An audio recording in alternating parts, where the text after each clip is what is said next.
ফোড়ন বাটায় ডিম দিয়ে ডাঁটার এই পাতলা ঝোলের তরকারিটা খেতে কিন্তু অসম্ভব মজার হয়। আশা করছি পুরো ভিডিও জুড়ে আমার সাথেই থাকবেন, ভিডিওটি আপনাদের ভালো লাগবে।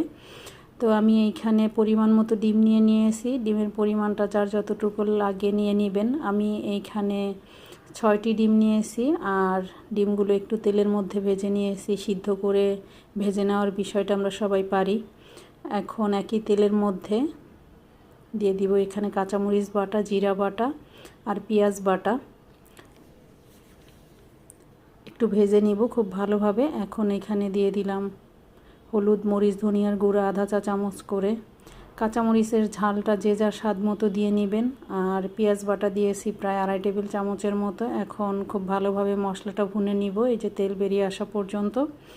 এখন এখানে আগে থেকে ভাপ দিয়ে নেওয়া ডাঁটা দিয়ে দিলাম। ডাঁটা একটু ভাপ দিয়ে নিলে যেমন সবুজ রং হয়। এখন দিয়ে দিব এখানে ঝোলের পানি। ঝোলের পানি দিয়ে অপেক্ষা করব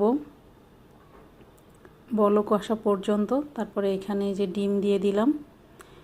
ডিম দিয়ে প্রায় জাল করব 8 থেকে 10 মিনিট, যতক্ষণ না ঝোলটা পারফেক্ট হয় বা ডাঁটাগুলো একদম পারফেক্টভাবে সিদ্ধ হয়ে যায়।